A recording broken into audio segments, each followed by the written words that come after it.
স্বাগত। আজকের ভোটের ট্রেনে রিটার্নিং কর্মকর্তাদের কার্যালয় থেকে মনোনয়ন সংক্রান্ত লড়াইটি এসে পড়েছে নির্বাচন কমিশনে। নির্বাচন কমিশনের একই সঙ্গে আপিল কোর্ট হিসেবে যে ভূমিকা পালন করছে তাতে আপিল নিষ্পত্তির প্রথম দিনে তারা ৭০টির মতো আপিলের নিষ্পত্তি করেছেন। এখানে দেখা গেছে যে রিটার্নিং কর্মকর্তাদের কার্যালয় থেকে বাতিল হওয়া প্রায় 4 ভাগের 3 ভাগ আপিলই মঞ্জুর হচ্ছে বা বৈধ হচ্ছে। এদিকে শুধু বাতিল হওয়া প্রার্থীরাই নয়, প্রতিদ্বন্দ্বীরাও মনোনয়ন বৈধ হওয়া প্রার্থীর বিরুদ্ধে আপিল করছে। নির্বাচনের মাঠে চলমান এই আইনি লড়াইয়ের প্রেক্ষাপটে আমাদের আজকের ভোটের ট্রেন কথা বলবে আপিল পাল্টা আপিল শিরোনামে। পুরো আয়োজনে আপনাকে সঙ্গ দেব আমি আজহার লিমন। শুরুতেই দেখে নেব আজকের আপিল নিষ্পত্তির ফলাফলের কিছু অংশ। যেটা আমরা দেখছি যে আজকের নিষ্পত্তির কার্যতালিকায় ছিল ৭০টির মতো আপিল, এবং এখানে দেখা যাচ্ছে যে বাতিল হওয়ার বিরুদ্ধে আবেদন করা বেশিরভাগ আপিলই মঞ্জুর হয়েছে। সংখ্যার হিসেবে দেখা যাচ্ছে যে ৭০টি আপিলের মধ্যে ৫২টি মঞ্জুর হয়েছে, অর্থাৎ যেগুলো আগে অবৈধ ছিল সেটার বিরুদ্ধে আজ আপিলের পর সেগুলো বৈধ হয়েছে। বাতিল রাখা হয়েছে, অর্থাৎ আগের যে রায় সেটি রাখা হয়েছে 15টিতে, স্থগিত আছে হলো 3টি, এবং যেটি বলছিলাম যে নিষ্পত্তির আপিল সংখ্যা হলো ৭০টি, এবং বৈধ হওয়ার হার এখানে প্রায় ৭৫%। সেই হিসেবে বলা যায় যে 4 ভাগের 1 ভাগ আপিল এই নির্বাচন কমিশন যে কোর্ট সেখানে বৈধ হচ্ছে। মনোনয়ন বৈধ হওয়া উল্লেখযোগ্য প্রার্থীদের মধ্যে আমরা দেখছি যে কক্সবাজার 2 আসনে জামাতের যে ডাকসাইটে আলোচিত প্রার্থী হামিদুর রহমান আজাদ, ওইখানকার যে রিটার্নিং কর্মকর্তা তার মনোনয়নকে অবৈধ ঘোষণা করেছিল, তবে দেখা যাচ্ছে যে উনি নির্বাচন কমিশনে আপিল করার পর তিনি ওনার মনোনয়ন ফিরে পেয়েছেন, অর্থাৎ বৈধ ঘোষণা করেছে আদালত। এবং একই সঙ্গে আমরা দেখছি যে আলোচিত প্রার্থী তাসনিম জারা, উনি এখন স্বতন্ত্র হিসাবে ঢাকা 9 আসন থেকে প্রতিদ্বন্দ্বিতা করছেন। একই হিসাবে আমরা দেখছি যে আজকে যে ৭০টি আপিল নিষ্পত্তি করেছে নির্বাচন কমিশনের মধ্যে মঞ্জুর হয়েছে বিএনপির 2টি, জামাতের 1টি, দল হিসেবে জাতীয় পার্টির আছে এখানে 12টি, যাদের এই মনোনয়ন আগে অবৈধ ঘোষণা করেছিল রিটার্নিং কর্মকর্তারা। এবার এই নির্বাচন কমিশন থেকে তারা সেগুলো আবার বৈধ হিসাবে স্বীকৃতি পেয়েছে। ইসলামী আন্দোলনের আছে 2টি, বাংলাদেশ খেলাফত মজলিসের আছে 13টি, এবং সবচেয়ে বেশি যাদের মনোনয়ন বাতিল হয়েছিল বা অবৈধ হয়েছিল সেই স্বতন্ত্র প্রার্থীদের আমরা দেখছি যে আজকে 15 জন এরকম স্বতন্ত্র প্রার্থী তারা তাদের মনোনয়নের বৈধতা ফিরে পেয়েছেন।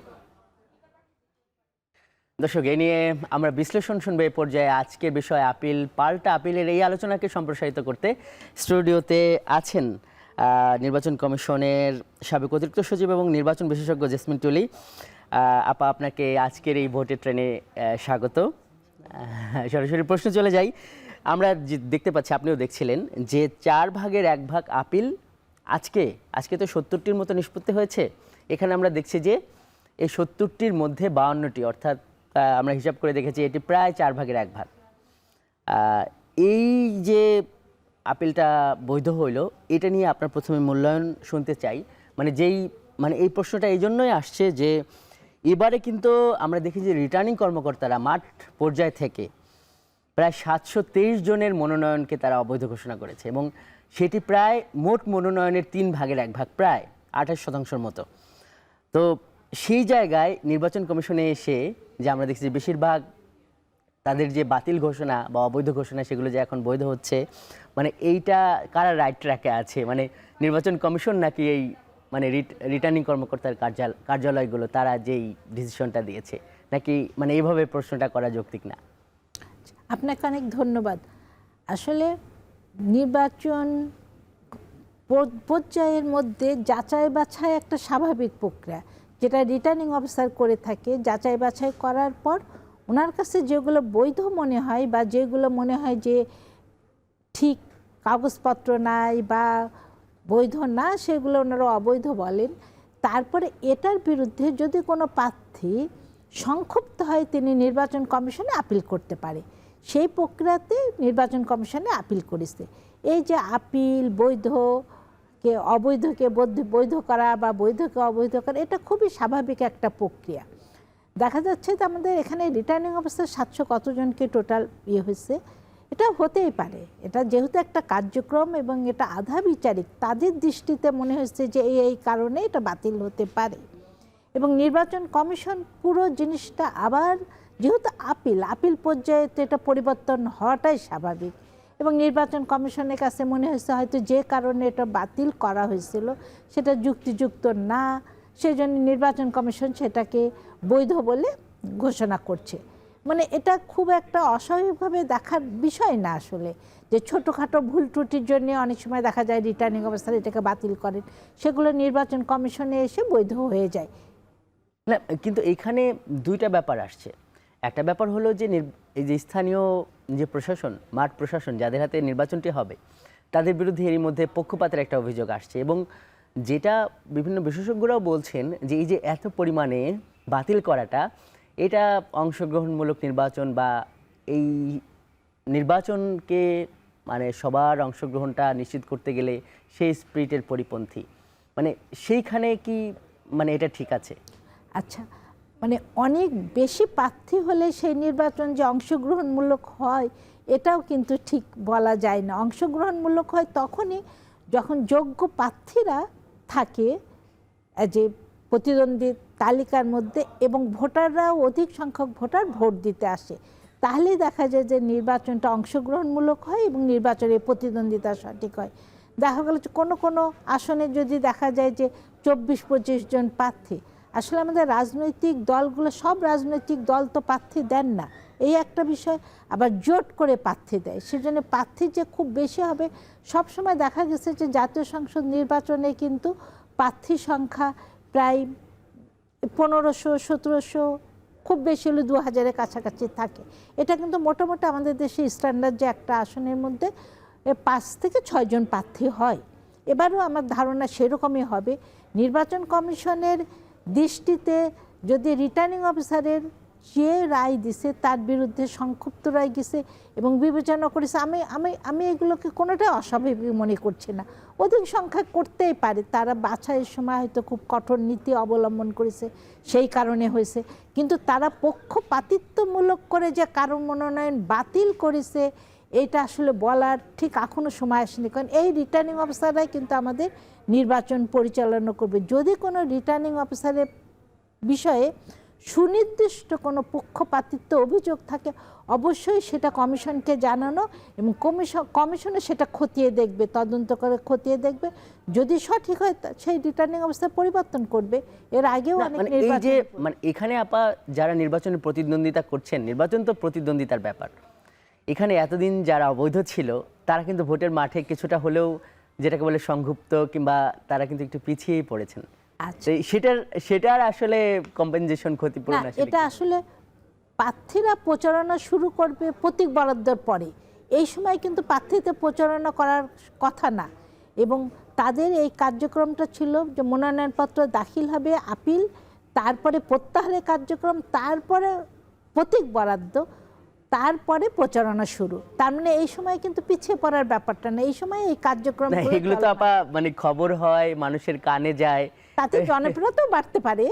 সেটাও তো হতে পারে যে অমুকের মনোনয়নপত্র বাতিল হলো, তাকে নিয়ে আলোচনা হচ্ছে, তার এক ধরনের এনগেজমেন্টও হতে পারে। আপা যেটা আপনি বলছিলেন যে ছোটখাটো কারণেও বাতিল করেন রিটার্নিং কর্মকর্তারা, তো এই যে ব্যাপারগুলো, এগুলো তো তারা মানে এটাই কি আসলে রেওয়াজ বা রীতি, এগুলো কি আসলে সমাধানের কোনো উপায় নেই? এই প্রশ্নের উত্তর আপনার কাছে জানবো আপা। আমাদের একটা বিরতির সময় এসেছে, থাকুন। দর্শক যাচ্ছে একটি বিরতিতে, সঙ্গে থাকুন। RICL TMX, যুগের পর যুগ স্থাপনা থাকে মজবুত। VRM প্রযুক্তির RICL TMX রড।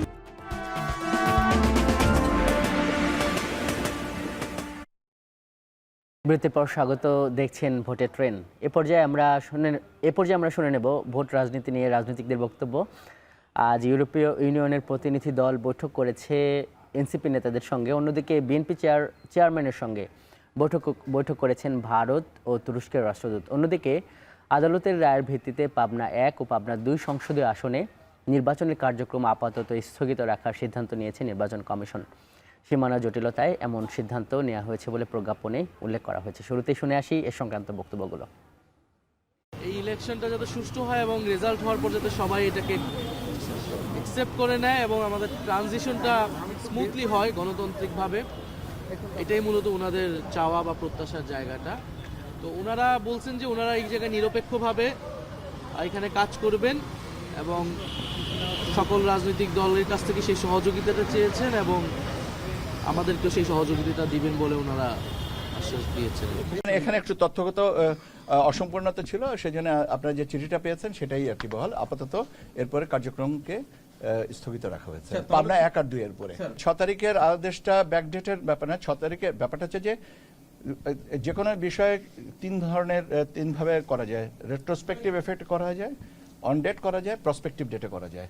এটা আপনার সিদ্ধান্তটা হয়েছিল, যেটা মুখে বলা হয়েছিল সেটা লিখিতভাবে দেওয়া হয়েছে। এটা তো তত্ত্বগত কোনো অসুবিধা নেই। বিশ্বের সবচেয়ে মজবুত আরএফএল ল্যাডার, যা 6061 গ্রেড অ্যালুমিনিয়ামে তৈরি। শক্তিশালী এমএস ক্রসবার নিশ্চিত করে সর্বোচ্চ নিরাপত্তা। RFL ladder. দর্শক, আজকে আমরা কথা বলছি আপিল পাল্টা আপিল এই শিরোনামে, এবং আলোচনার জন্য স্টুডিওতে আছেন নির্বাচন কমিশনের সাবেক অতিরিক্ত সচিব এবং নির্বাচন বিশেষজ্ঞ জেসমিন টুলি। আপা, আপনার কাছে একটা প্রশ্ন রেখে গিয়েছিলাম যে এই যে ছোটোখাটো কারণে মনোনয়ন বাতিল করে দেয়া ছাড়া কি মানে এই কর্মকর্তাদের আর কোনো উপায় কি তাদের হাতে ছিল না? মানে এখন কিন্তু যেটা হচ্ছে যে মানে আপিলের একটা স্তূপের নিচে পড়ে গেছে নির্বাচন কমিশন। তাদের কিন্তু এখানে এটা কিন্তু শুনানি করতেই হবে, নির্ধারিত সময়ের মধ্যে নিষ্পত্তি করতে হবে। মানে রাজনৈতিক দলগুলোর পক্ষ থেকে তো এই মাঠ প্রশাসনের কর্মকর্তাদের নিয়ে অনেক বক্তব্য বিবৃতি আগেও ছিল, এখন আবার পক্ষপাতের অভিযোগটা আসছে। আরেকটা প্রশ্ন আসছে যে তাদের দক্ষতা নিয়ে। আসলে এটা হলো যে বাছাই কার্যক্রমটা যেখানে করা হয়, স্ক্রুটিনি যে নির্বাচনী মনোনয়ন ফর্মগুলো করে, এটা কিছুটা আধা বিচারিক হওয়াতে এক একজন মানুষের দৃষ্টি এক একভাবে কাজ করে। এখানে কিছু আছে যে কোন কোন কারণে মনোনয়নপত্র বাতিল করা যাবে, কিন্তু ছোটোখাটো ব্যাপারে যাবে না, এটা স্পষ্ট বলে দেওয়া আছে। বা স্বতন্ত্র প্রার্থীর ক্ষেত্রে বা কি দেখতে হবে মনোনয়নে বাছাই ক্ষেত্রে। রিটার্নিং অফিসারের দৃষ্টিতে মনে হচ্ছে যে এটা বাতিল করা উচিত বা বাতিল করা যায়, রিটার্নিং অফিসার করেছে। কমিশন বিবেচনা করে দেখছে না এটা বাতিল না, তাদের দৃষ্টিতে মনে হচ্ছে যে মনোনয়ন থাক, তারা সেটাকে বৈধ বলে বিবেচনা। মানে এটা আপনি একটা চেক অ্যান্ড ব্যালেন্সের জায়গা থেকে দেখছেন? হ্যাঁ, অবশ্যই এটা তাই, ব্যাপারটা তাই। নাহলে তো এই ধাপটা থাকতো না। এই ধাপটা আছে যে রিটার্নিং অফিসার যে কার্যক্রমটা করবে সেটাই আবার কমিশনও তার বিচারিক দৃষ্টিতে এটা আবার বিবেচনা করতে পারে। এবং কমিশনের কাছে আপিল হওয়ার পরও যদি কোনো ব্যক্তি সংক্ষুব্ধ হয়, তিনি আবার কোর্টেও রিট করতে পারেন, ওখান থেকেও আবার ফিরে পেতে হাইকোর্টে যেতে পারেন। এই প্রক্রিয়াগুলো আছেই এই কারণে যে কেউ বাতিল করলে সেটা আবার এক্সামিন করে তার কমিশনের দৃষ্টিতে দেখবে, সেটা গ্রহণ হতে পারে, আবার বাতিলও হতে পারে। এমন আছে আমি দেখেছি যে রিটার্নিং অফিসার গ্রহণ করেছে, কমিশন সেটাকে বাতিল করেছে। তাই এটা যে কোনো পর্যায়ে হতে পারে। এটাকে আসলে ঠিক এই পর্যায়ে স্বাভাবিক বা অস্বাভাবিক বেশি না বলাটা এখন ঠিক না। এখনই সেই সময়টা আসেনি অবশ্যই। আপা, এখনো দেখা যাচ্ছে যে এই কোর্ট কিছু মনোনয়নকে স্থগিত করে রাখছেন, এগুলোর পরিণতি কি হবে? আচ্ছা, কোর্টের আদেশে যদি কোনো মনোনয়ন স্থগিত করা হয়, কারণ মনোনয়ন, সেই ক্ষেত্রে কিন্তু কোর্ট যেইরূপ আদেশ দেবে কমিশন তা সেই অনুযায়ী আদেশ জারি করবে, মানে সে অনুযায়ী মানতে বাধ্য। এর বাইরে কমিশনে কিছু করার নাই। যেমন আমরা ধরি যে এখানে একটা আসনে একজনের মনোনয়ন স্থগিত করেছে কোন, ওরকম যদি কোর্ট আবার এই স্থগিতটা উইথড্র করে, তাহলে কমিশন আবার তাকে প্রার্থী হিসাবে বিবেচনায় আনবে। তা পর্যন্ত না হওয়া পর্যন্ত এটা স্থগিতই থাকবে। এখানে কমিশনের বা রিটার্নিং অফিসার কারোরই কিছু করার নাই কোর্টের আদেশের বিপক্ষে। যে আপা, এবার আমরা যেটা দেখতে পাচ্ছি, এর আগেও ছিল যে পাল্টা আপিল, মানে বৈধতা ঘোষণা হয়েছে নির্বাচন কমিশনের বা রিটার্নিং কর্মকর্তার কাছ থেকে, সেই সিদ্ধান্তের বিরুদ্ধে বিশেষ করে আমরা দেখেছি যে হাসনাত আবদুল্লাহ, যিনি কুমিল্লা 4-এর প্রার্থী, তিনি তার প্রার্থীর বিরুদ্ধে আপিল করেছেন যে না, তার প্রার্থীর মানে অযোগ্যতা বা কিছু অসঙ্গতি আছে, যেটা মনোনয়ন বৈধ হবার মতো নয়। একই সঙ্গে আমরা দেখেছি যে আরেকজন খুব ডাকসাইটে বিএনপির বড় নেতা আবদুল্লাহ আল মিন্টু, তার বিরুদ্ধেও কিন্তু আমরা দেখেছি ফেনী 3-এ জামাতের একজন প্রার্থী আপিল হয়েছে। এইগুলোকে, এই যে অনুশীলন, মানে এইটাকে মানে কেমন দেখেন? আমাদের আইন বলছে যে রিটার্নিং অফিসারের সিদ্ধান্ত, যে কোনো সিদ্ধান্তের বিরুদ্ধে আপিল করা যাবে, মানে সেটা গ্রহণের বিরুদ্ধেও করা যাবে বা বাতিলের বিরুদ্ধে করা যাবে। তা গ্রহণের, কারোর মনোনয়নপত্র গ্রহণ করার ফলে অন্য কোনো প্রার্থী যদি সংক্ষুব্ধ হয় বা অন্য কোনো প্রতিষ্ঠানও যদি সংক্ষুব্ধ হয়, এমন হতে পারে কোনো সেবাকারী প্রতিষ্ঠান সংক্ষুব্ধ হয়েছে বা কোনো ব্যাংক সংক্ষুব্ধ হয়েছে, তাহলে সেই গ্রহণের বিরুদ্ধে আপিল করতে পারে, অবশ্যই পারে। এখানে একটা মানে যেই প্রশ্নটা বারবার আসছে, প্রতিটি নির্বাচনেই আসে, এই যে যাচাই বাছাই পরীক্ষা নিরীক্ষা করার যে মেথড, যে উপায়, এটা নিয়ে অনেকে প্রশ্ন করেন, মানে এটাকে অনেকে লোক দেখানো বা একটা আনুষ্ঠানিকতা মনে করেন। আসলে ভিতরে যারা কাজটা করে তারা কিন্তু আইন মেনেই করে, তাদের জন্য একদম ফুললি একটা নির্দেশনা থাকে যে কোন মনোনয়নপত্র গ্রহণ করা যাবে, কোনটা বাতিল করা যাবে না, তারা কিন্তু ওর বাইরে যেতে পারে না। আর যেমন হলফনামা যাচাই বাছাইয়ের ক্ষেত্রে যেহেতু সময়টা কম, যে ফুললি কেউ যদি এই বিরুদ্ধে অভিযোগ না করে তাহলে কিন্তু রিটার্নিং অফিসারের পক্ষে জানা সম্ভব নয়। আমি একটা এক্সাম্পল দিই, যেমন মনে করেন তার সম্পদের হিসাব, তার আয়ের হিসাব, তিনি বৈধভাবে কত টাকা ইনকাম করে, বা এনবিআরে যে 10B ফর্মের মাধ্যমে ওই প্রার্থী যা সম্পদের হিসাব দিছে রিটার্নিং অফিসারের কাছে ওই কাগজটাই থাকে, উনি ওইটার সাথে দেখতে পারে যে ওটাতে আছে অথচ এখানে নাই। তারপরেও থাকে একটা সময়ের গ্যাপ, মনে করেন ওটা 30শে জুন 2025 সাল, আর এখন মনোনয়ন বাছাই হচ্ছে জানুয়ারি 2026-এ। তো এই সময়ের মধ্যে তো একটা মানুষের আয়ের একটু হেরফের হতেই পারে, সম্পত্তিও কমতে পারে, বাড়তেও পারে। তো এইটুকু কনসিডারে করে যে কি পরিমাণ বাড়তে পারে, কমতে পারে, এবং সামনাসামনি তার লয়ার বা প্রার্থীর সাথে যদি কোনো সন্দেহ দেখা দেয় তিনি সেটাকে জিজ্ঞাসাবাদের মাধ্যমে বা ছোট একটা তদন্ত করে উনি ওটার পর রায় দেন। এই সময়ে সেই জন্য কিন্তু আইন বলেছে যে এর পরেও যদি কারো মনোনয়নে বা হলফনামায় কোনো মতন দেখা যায় যে তথ্য গোপন করেছে বা অসত্য তথ্য দিয়েছে, তার প্রার্থিতাও বাতিল হতে পারে। ইভেন ইলেকশনে জিতে যাওয়ার পরও তার ইলেকশনও বাতিল হতে পারে। এবার সেই ধরনের কিন্তু মানে যেটা অটোমেশন একটা সারা পৃথিবীতে, আমাদের দেশে প্রযুক্তিতে অনেক উন্নয়ন হচ্ছে, এগুলো নিয়ে আলাপ আলোচনা হয়, সেখানে তো আসলে মানে প্রার্থী বা এটা তো একটা পাবলিক একটা ইনফরমেশন পর্যায়ে থাকা দরকার যে আসলে মানে কোন পর্যায়ে আছে, মানে এভাবে যাচাই বাছাইয়ের প্রক্রিয়া তো অটোমেটিক হয়ে যাবার কথা। এই আলোচনাটাও আমরা একটু করতে চাই, কিন্তু সেটা বিরতির পরে। সঙ্গে থাকুন আপা, সঙ্গে থাকুন দর্শক, আপনিও যাচ্ছি একটি বিরতিতে। দর্শক, আজকে আমাদের এই ভোটে ট্রেনে অতিথি হিসেবে আছেন নির্বাচন বিশেষজ্ঞ জেসমিন টুলি। আমরা সরাসরি তার কাছে চলে যাচ্ছি।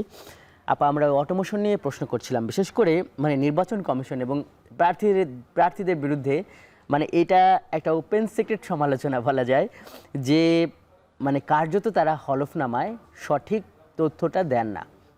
এটা এখন তো সামাজিক যোগাযোগ মাধ্যম নানানভাবেই সমালোচনাগুলো হয়, মানে এসব ক্ষেত্রে অটোমেশন কেন হচ্ছে না? মানে সবাই দেখতে পারবে তথ্যগুলো, আর এটা কি আসলে করা যাচ্ছে না মানে এই যুগে এসে, নাকি করতে দেওয়া হচ্ছে না? মানে কাদের স্বার্থে এই অবস্থায় রয়ে গেছে? সে আগের আমলের মতো সব কিছু যাচাই বাছাই, রিটার্নিং কর্মকর্তা। এখানে অটোমেশন করা যায়, হিউম্যান যে চোখ বা হিউম্যানের যে জাজমেন্ট অ্যাপ্লাই, সেটা তো অটোমেশনের চাইতে বেটার হয় না। আসলে আমরা যেটা করা যায় যে হলফনামাতে যে তথ্যগুলো দিচ্ছে সেই তথ্যগুলো যেখানে যাচাই করবে সেখানে তো থাকতে হবে, ডিজিটাল ফর্মে সেখানে থাকতে হবে। তো এখানে তো মানুষের ব্যক্তিগত তথ্যাদি, এবং ব্যক্তিগত তথ্যাদি কিন্তু সবই গোপনীয় তথ্যাদি, যেহেতু তার প্রকাশ করতে হচ্ছে তিনি প্রার্থী হচ্ছেন বলে। না হলে মনে করেন যে কোনো সিটিজেনের তো তার ব্যক্তিগত তথ্য দিয়ে তার সম্পদ, তার টাকা, তার ছেলে মেয়ে, এগুলো তো প্রকাশযোগ্য না, এগুলো গোপন তথ্য। তার প্রার্থী হওয়ার কারণে এগুলোই কেনা ভোটারদের জানানোর জন্যে। তা ভবিষ্যতে হয়তো আমরা এর আংশিক ডিজিটালাইজেশন দেখতে পারবো, যদি যেমন এনবিআরের সাথে তথ্যটা যাচাই করাটা, বা তার ফিনান্সিয়াল ইয়েরগুলোর সাথে, ইনস্টিটিউটগুলোর সাথে তার ফিনান্সিয়াল পোর্শনটা যাচাই করা, বা দুর্নীতি দমন কমিশনের সাথে করা, কিছুটা ভবিষ্যতে দেখা যাবে। তার জন্য কিন্তু ইলেকশন কমিশনকে উদ্যোগ নিতে হবে যে আমরা এই ফর্মে, আমাদের মনোনয়ন ফর্মে এই জিনিস থাকে, এর মধ্যে এই জিনিসগুলো আমরা অটোমেশনের মাধ্যমে যাচাই করতে চাই।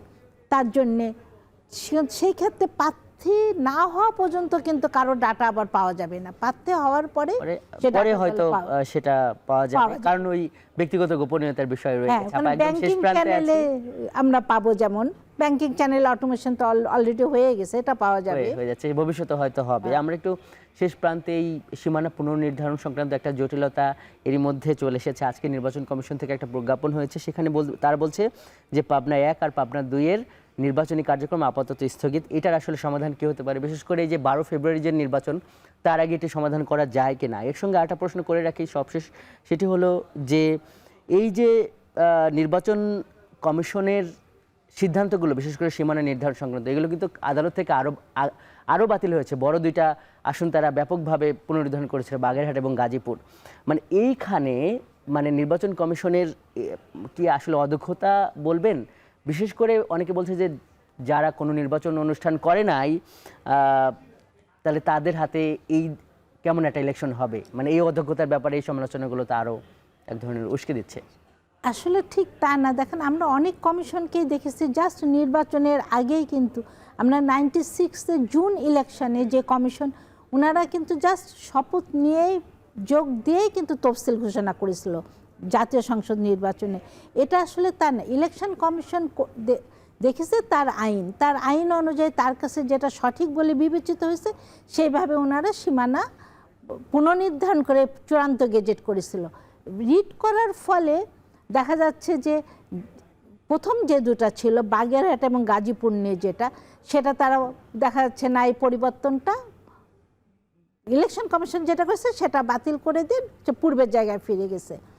সেটা ইলেকশনের আগেই করা হয়েছিল, সেই জন্য তফসিলে কোনো জটিলতা হয়নি, তফসিল 300 আসনেরই দেওয়া হয়েছিল।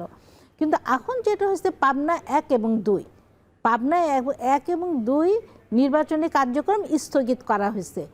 এখন নেক্সট ধাপ হলো কমিশন যদি আপিলে যায়, আপিলে যে এটা হতে পারে ইলেকশনের আগেও একটা চূড়ান্ত সিদ্ধান্ত পাওয়া যেতে এবং পারে, তখন হয়তো 12 ফেব্রুয়ারিতেও এই পাবনা 1-2 নির্বাচন হতে পারে। হ্যাঁ, কিন্তু সেই ক্ষেত্রে হবে কি, প্রার্থী যারা হবেন তাদের এই যে সময়টা তাদের লস হয়ে যায় তখন। এইটা জেসমিন টুলি, আপনাকে অনেক ধন্যবাদ আজকের এই ভোটের ট্রেনে সরাসরি অংশ নেওয়ার জন্য। আপনাকে দর্শক, এই পর্যায়ে যাচ্ছে আরেকটি বিরতিতে, সঙ্গে থাকুন। বিরতির পর স্বাগত দর্শক, দেখছেন ভোটের ট্রেন। আজ আমরা কথা বলছি আপিল পাল্টা আপিল এই শিরোনামে। এই বিষয়টিকে নিয়ে এখন আমরা যেতে চাই প্রান্তিক অঞ্চলে, জানতে চাই আপিল পাল্টা আপিল নিয়ে তৃণমূলের নেতাকর্মীরা কী ভাবছেন। কুমিল্লা থেকে যুক্ত হয়েছেন আমাদের সহকর্মী মাসুদ আলম, আপনার সঙ্গে নিশ্চয়ই নেতাকর্মীরা রয়েছেন। এই আপিল পাল্টা আপিল নিয়ে তারা কী ভাবছেন আপনার মাধ্যমে জানতে চাই।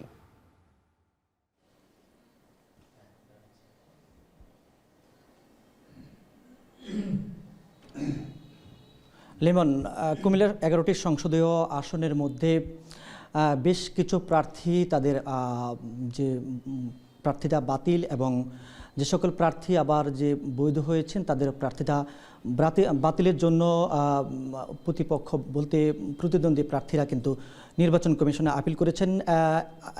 গতকাল শুক্রবার পর্যন্ত কুমিল্লায় 22টি আপিল পড়েছে। এই আপিলগুলোর মধ্যে অধিকাংশ আপিল হচ্ছে যে সকল প্রার্থী তার প্রতিদ্বন্দ্বী প্রার্থীর একে অপরের বিরুদ্ধে কিন্তু আপিলগুলো করেছেন। এতে করে আমরা দেখেছি কুমিল্লার যে আসনগুলো রয়েছে, বিশেষ করে কুমিল্লা 3, 4 এবং 6 এবং 11 আসনে এক ধরনের উত্তপ্তকর পরিস্থিতি তৈরি হয়েছে। এই বিষয়গুলো নিয়ে আমরা আজকে কথা বলবো। আমাদের সঙ্গে রয়েছেন দেশের 2 রাজনৈতিক দলের প্রতিনিধি। আমার ডানে রয়েছেন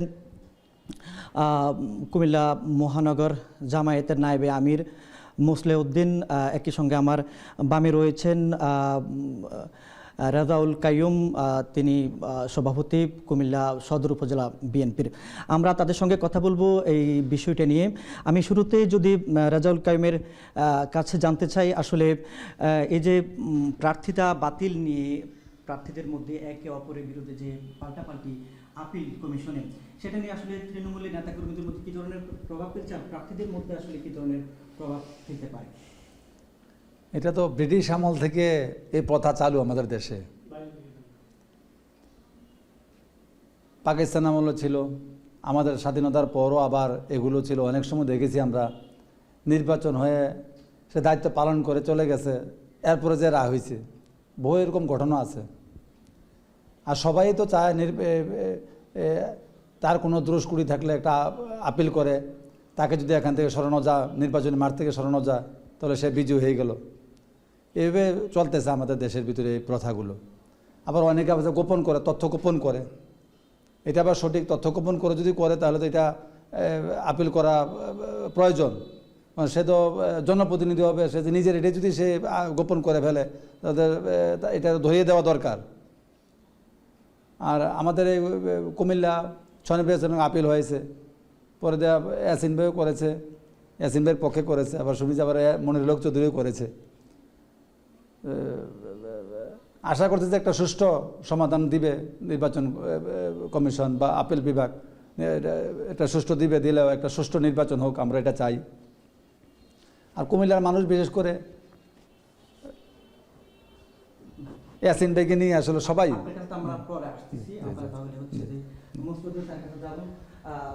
স্যার, আপনি বলবেন আসলে যে যে সমীকরণটা কোন দিকে যেতে পারে, বা নির্বাচনী এই যে পাল্টা আপিল এবং যারা বাতিল হয়েছেন তারাও আপিল, এতে করে আসলে ভোটের মাঠের সমীকরণটা একটু বলবেন কি হতে পারে?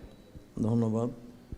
আসলে বিষয়টা হচ্ছে একজন প্রার্থীর জন্যে তার ফার্স্ট অফ অল প্রথম যে কার্যটা সেটা হচ্ছে নমিনেশন পেপার সাবমিট।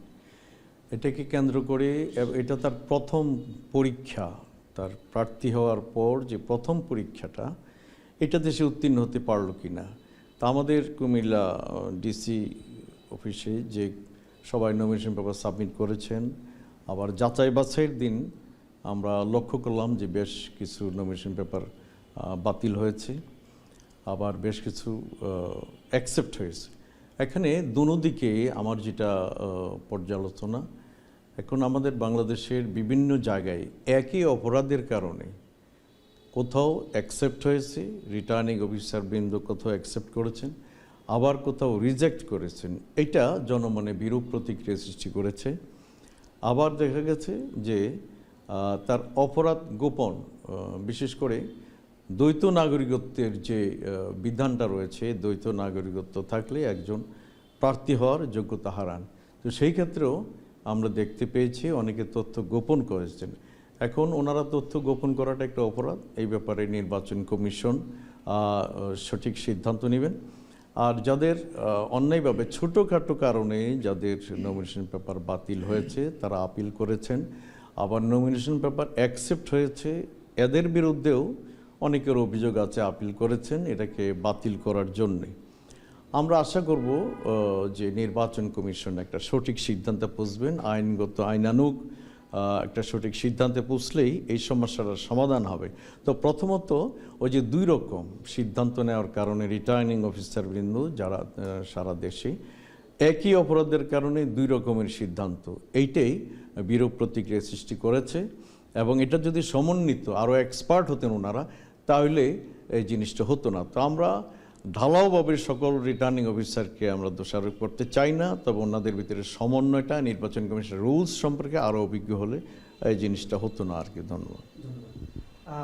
আজার শুনছিলেন আসলে আমাদের যে দুইজন অতিথি রয়েছে তারা নির্বাচনে যে প্রতিক্রিয়া বা কিংবা হলফনামা যে সকল তথ্য তারা গোপন করেছেন সেগুলো আসলে তথ্য না করাটাই আসলে তাদের জন্য কল্যাণকর ছিল।